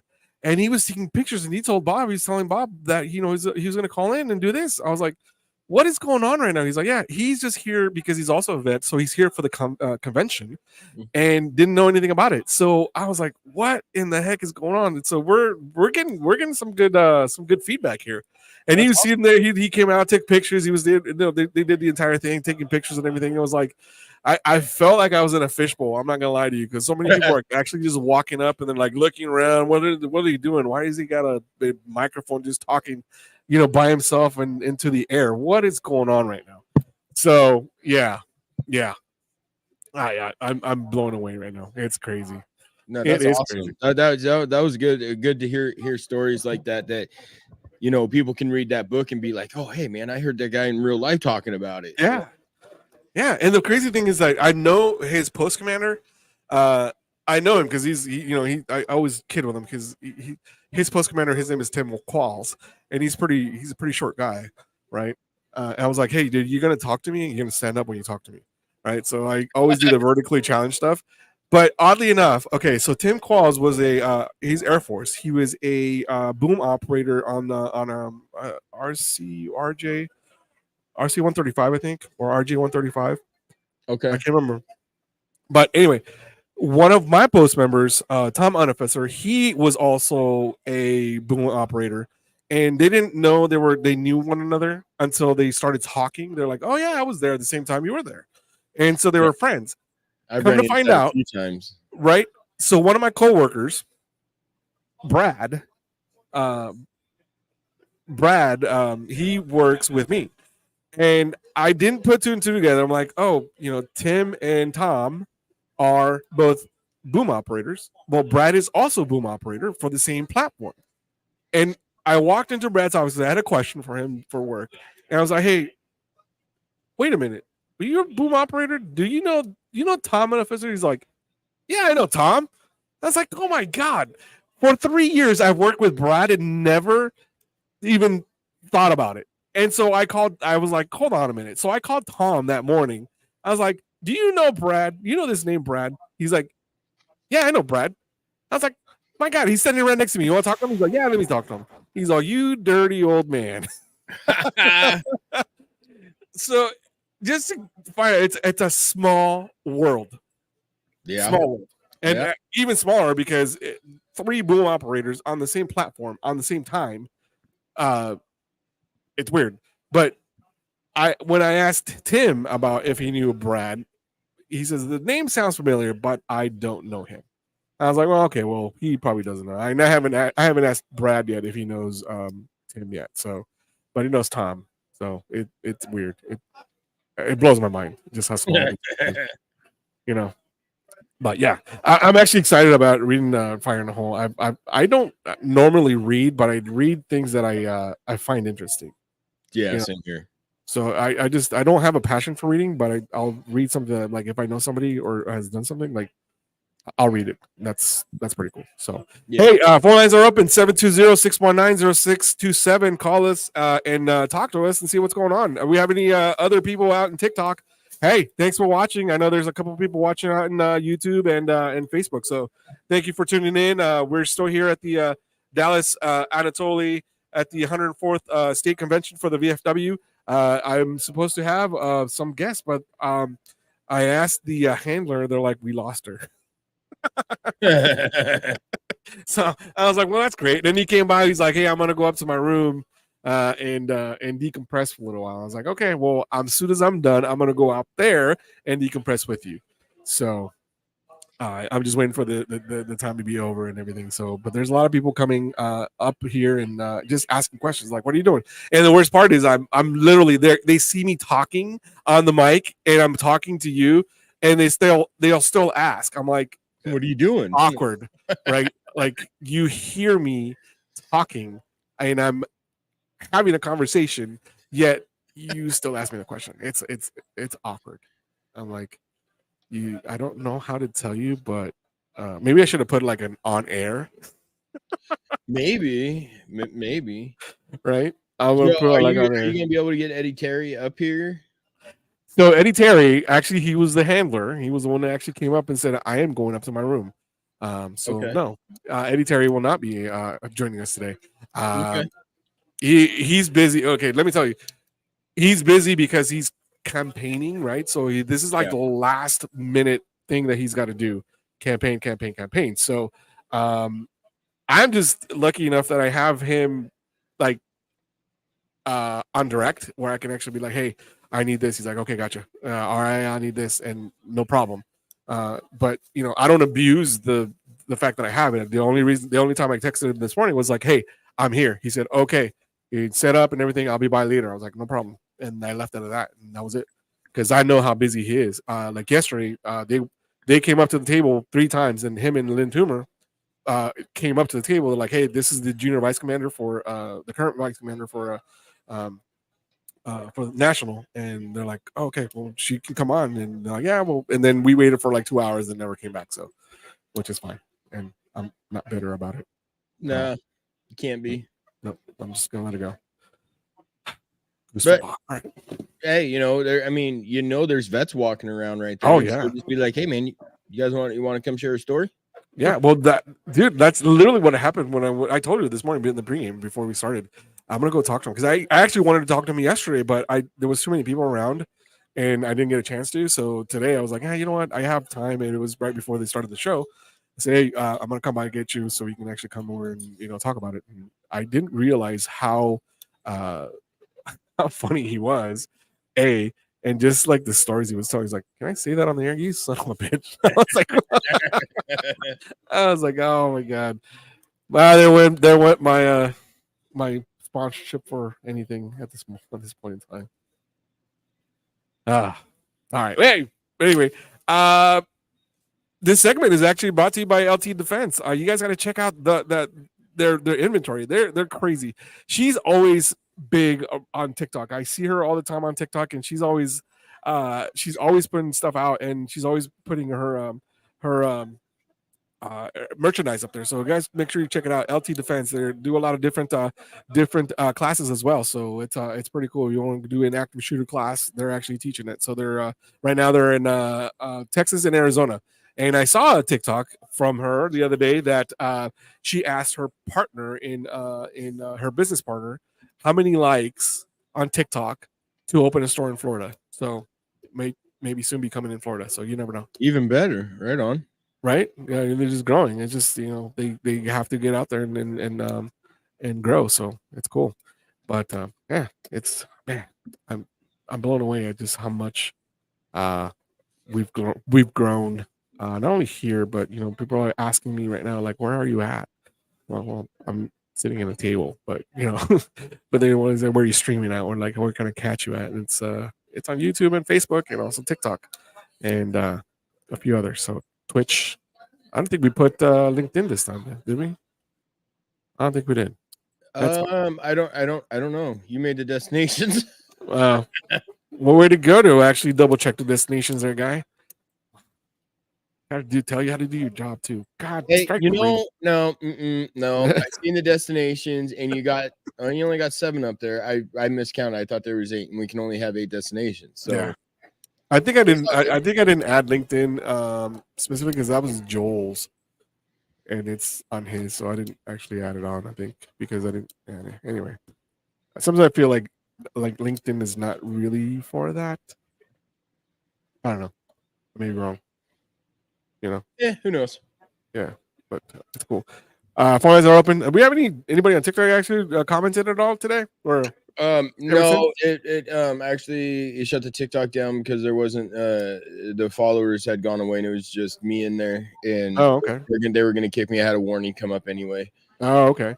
Well, yeah, your show's coming up right after mine, so we actually got about 25 minutes before my show is over, and you got the big guest coming up. She's gonna start, painting. I ain't saying what she's doing. We're just letting you know if you guys, if you've seen anything before, Liberty, you know what you've seen the promo before. It's kind of alluding to assume. It is. You know what happens when you assume that. You guys have seen what she does, and incredible. We will be live, and she will be on the stream doing what she does. And on that, we'll be doing a giveaway, and you got to be in the show and stay in the show, and you got to hashtag Big Grizz. And at the end of the show, we'll do the drawing for a special prize that I will tell you guys what it is during the show. That means that Big Grizz is going to be dancing. No, Grizz isn't. Yeah, exactly. That's what I said when she said that I needed to dance. Yeah, hell to the no.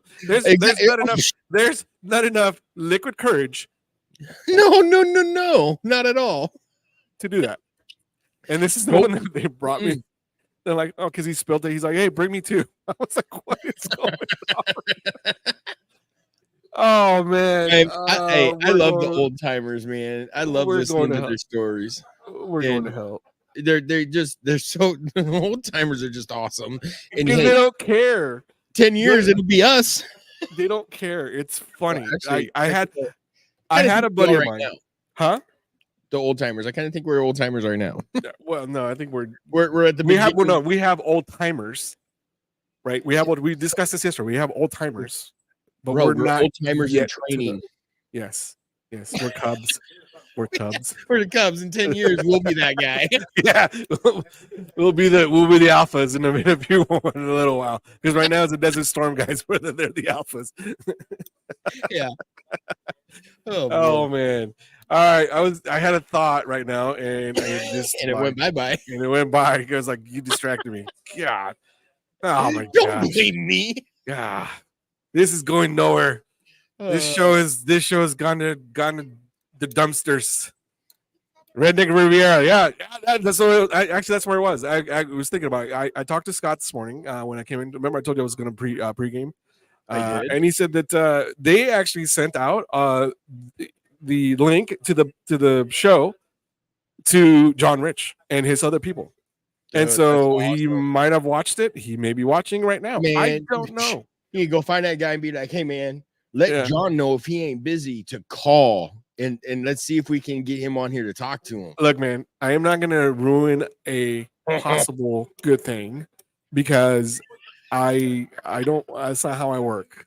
I get it, but that'd be awesome. That would be awesome, but I think if we do it the proper way, I think he would be willing to actually do the promo for the station. I think that'd be killer. You know what I mean? That's huge. Yeah. Not that Brendan Stokely isn't huge. He is, but when we get these types of endorsements, that makes us grow, and we can help more veterans. Right? That's what we're about. What we're supposed to do. Like we give, the whole premise of military broadcast radio is to give veterans a voice. Oh yeah, it is. And to this point, I've gotten many, and I've been able to share some good information on different organizations and everything. So you never know. You never know who you're going to run into. So, all right. Hey, let's go to a quick break. You're listening to the Battle Rhythm podcast on Military Broadcast Radio, MBR. You can find us on the web on mbr.us. We'll be back.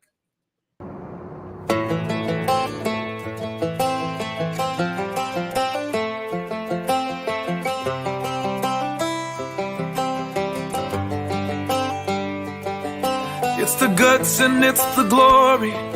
100 stripes, 100 stories. It's the Pledge of Allegiance on the 4th of July. It's them handwritten letters from home. It's them sleepless nights alone. It's his newborn baby he left with his wife. Mr. Red, White, and Blue, lay down, hear the line. Mr. Red, White, and Blue, for these stars and stripes. Hey,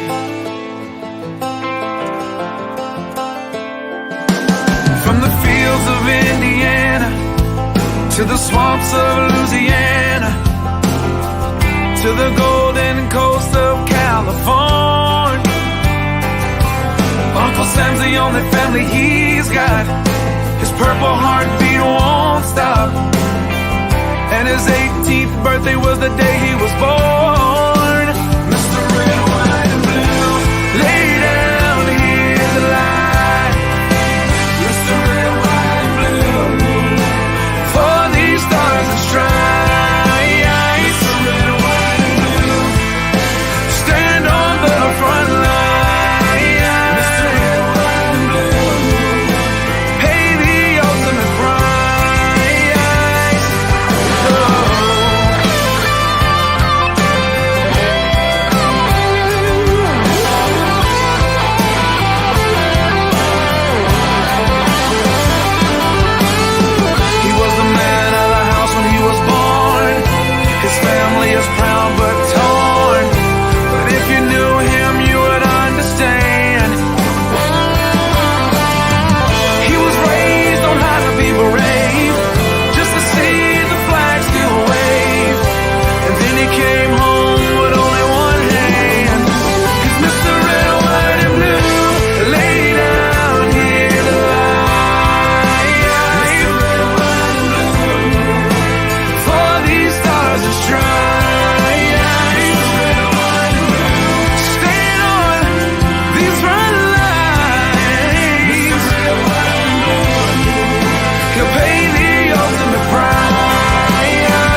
opinions expressed in this program are those of the speakers and do not necessarily reflect the views or positions of any entities they represent.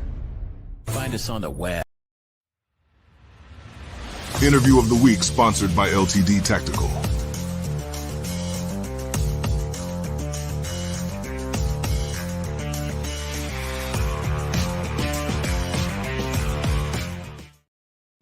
Welcome back to the Battle Rhythm Podcast. This is Caesar. I am joined here by the another candidate for junior vice commander in chief for the National VFW, Bobby Laverne. I was close. It was my accent. And plus, I've had adult beverages. So I always ask everyone that's been on the national trail, how has it been so far? You've been on it for a year or so, right? Right. About almost 2 years. January will be 2 years. But yeah, it's been experience and it's been good to get around and meet the other comrades, talk to them, spread the message of what my vision is for the upcoming VFW to make it stronger, to grow us and make everything happen. So in these 2 years, what has been your best experience and your worst experience? I'll tell you the worst right off the bat. Let's Airlines. go. The what? Airlines. Oh, that has been the worst. The best experience is getting out there, meeting the other members of the VFW auxiliary, getting to know them, taking it, finding out what they would like to see happen on the national level, and listen to them, because the main thing you're gonna learn anything is listening to what they think needs to be done and things that can happen and things that can't happen. So how long have you been a member of the VFW? 33 years. Really? I joined when I came back from Desert Storm, post 1736 in Alexandria. I was with the 23rd Tech Fighter Wing out of England Air Force Base. They gave us all memberships, and I stayed a member, and then I kind of went inactive with my kids growing up, and then for about the last 15 years, I've been heavily involved with it.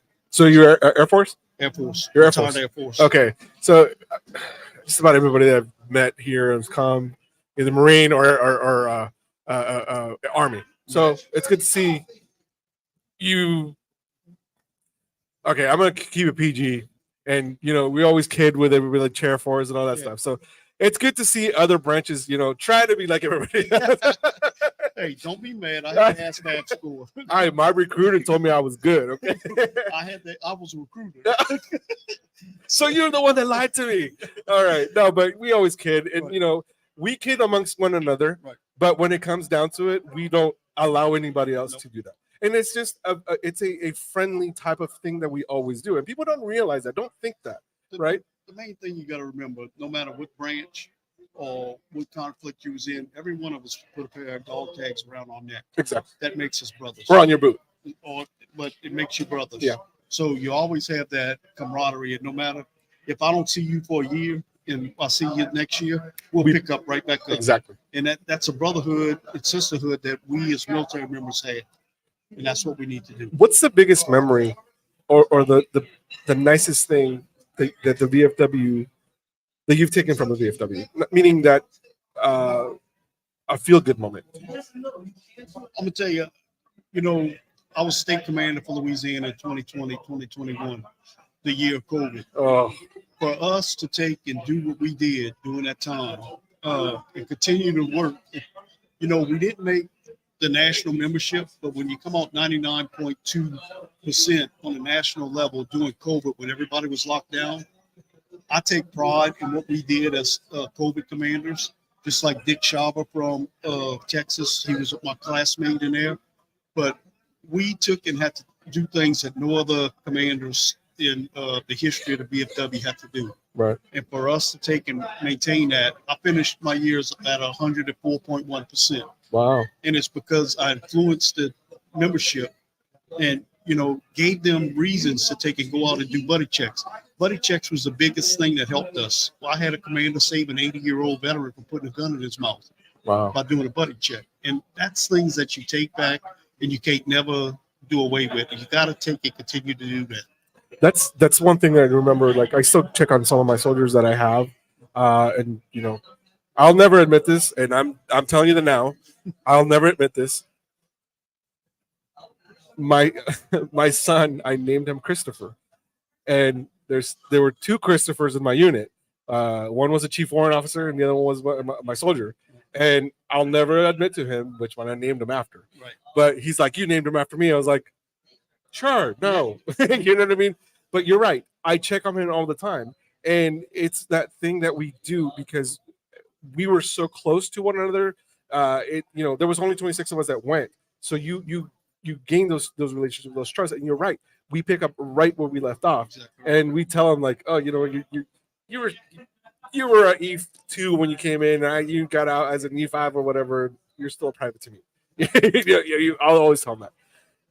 You're right. Buddy checks are important, and we need to keep doing that, even after we're out. Right? Right. Do you still keep in touch with a lot of your? Last weekend, I was in Hot Springs, Arkansas. Two of the people I was stationed with as a recruiter when I was in recruiting, I signed both of them up to the VFW. We hadn't seen each other in 20 years, but they follow me on what I'm doing and everything. And they said, "When you come up here, we'll join." And I signed both of them up. But yeah, I do keep track of people that I was stationed with. I got a couple friends that's here in Dallas. They're supposed to come by tonight and talk, come visit. So yeah, it's just when you get around, you get to see people. Yeah, you're right. Like I think I'm not comparing the VFW race like to a presidential race, but you're right. You do get to meet a lot of people that you don't get to see, right?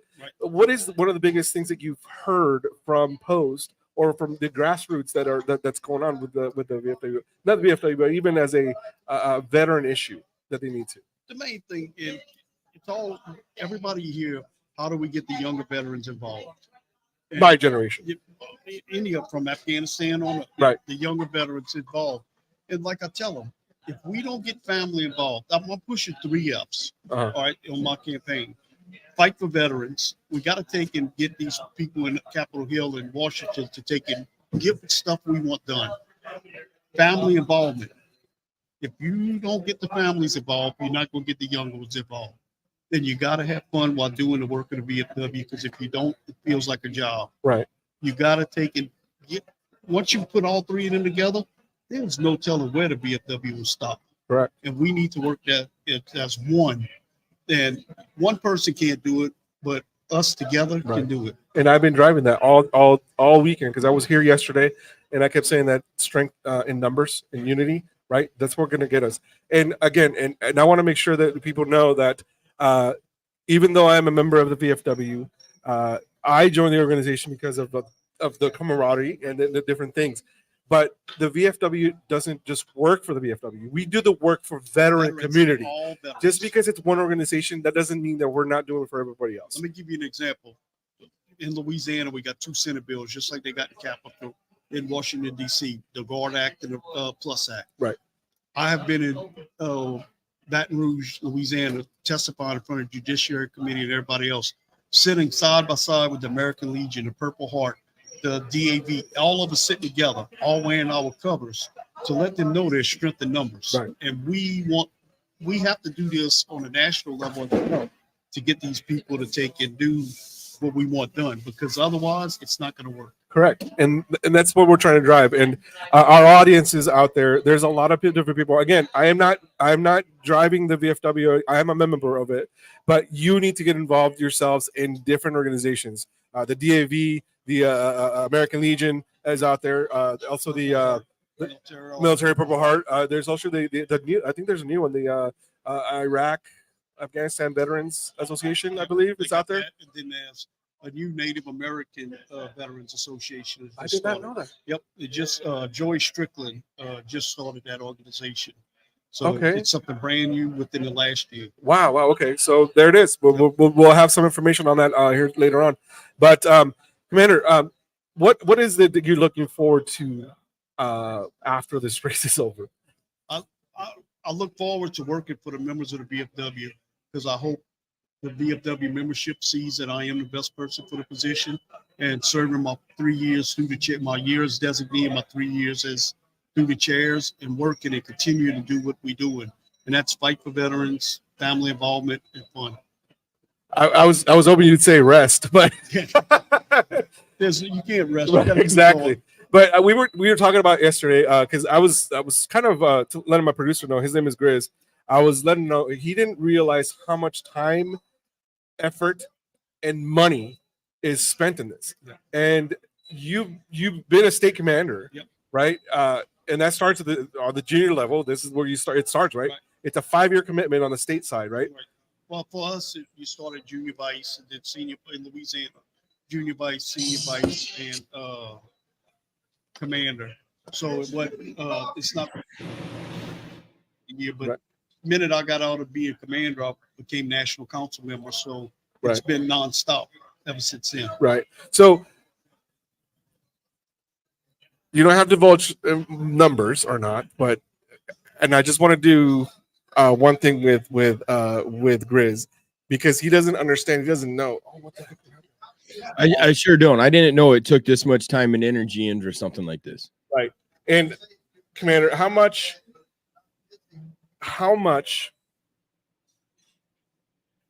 Because now it's a national level. So you've done the junior level on the state side.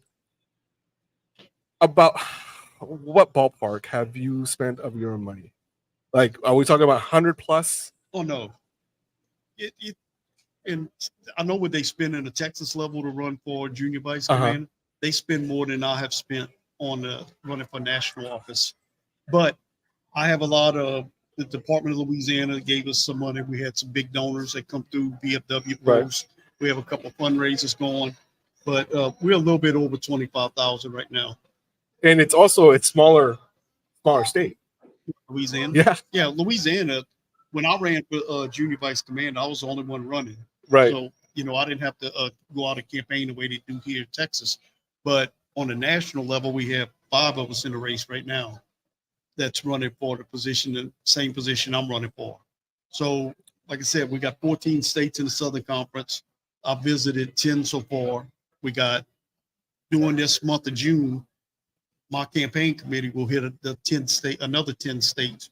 I'll be at 5, and then I have people going to other states. Right. So it's kind of airfare, driving, hotels, banquets, buying stuff, supporting raffles and everything else. So just so you guys know, he was gracious enough to give me one of his koozies, and I'm actually using the koozie right now. As you guys know, I was brought something else earlier, so I'm using it right now.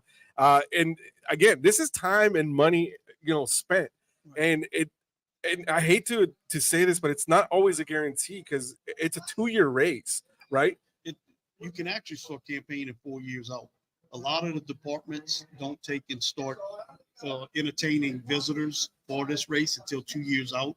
So I started in January last year. So I've hit all of these departments, and then the vote is next summer, July next year. Right. So that's when the vote will take place. And so 12 more months of this. Well, Commander, I wish you nothing but luck on this. I know it's still a long race, it's a long time to go, but you already got 10 states out of 14, so you're seating well. I've visited 10 out of 14. I got hopefully towards the end of this year, I'll hit all 14 states, and then we'll make it happen from there.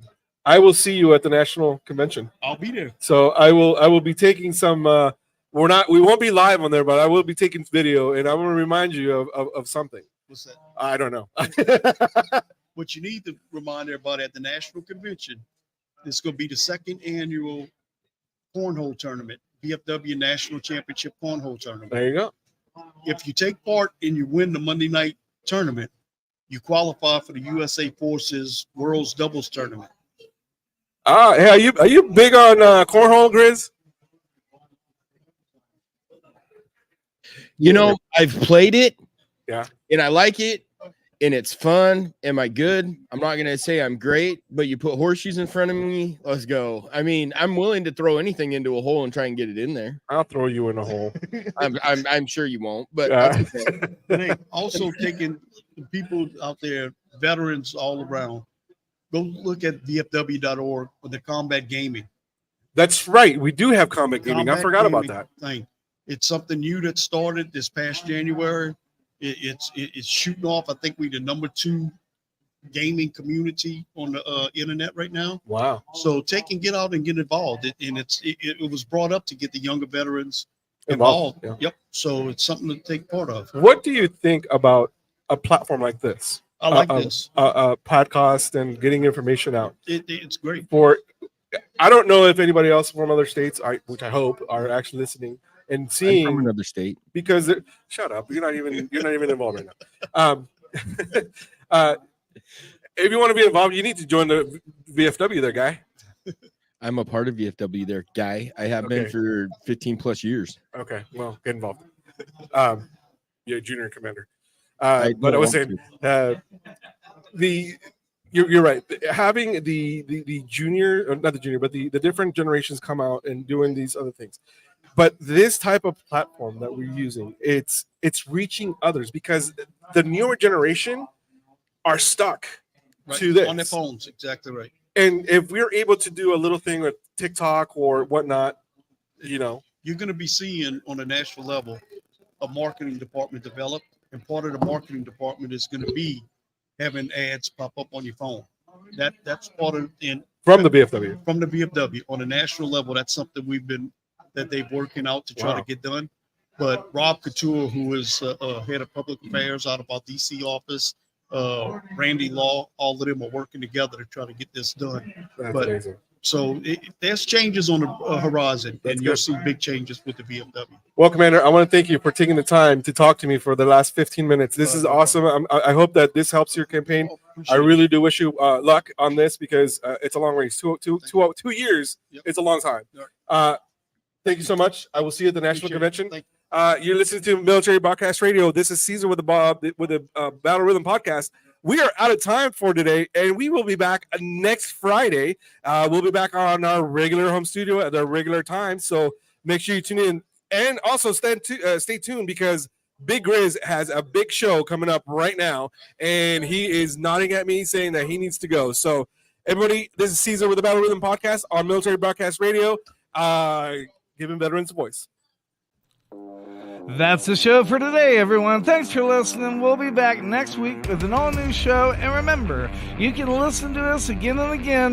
The podcast of this radio show is available right after we go off the air tonight, anywhere that you can get your podcast episodes. And thanks for joining us today. I'd like to take a moment to talk about something close to my heart. Military Broadcast Radio is doing incredible work to support our veterans and bring their voices to the world. They rely on your generous donations and your dedicated volunteer hours to make it happen. I encourage you to consider supporting NBR in any way, form that you can. Use this QR code that's attached to the picture, or you can go to our website at mbradio.us. That's Mike Bravo Radio.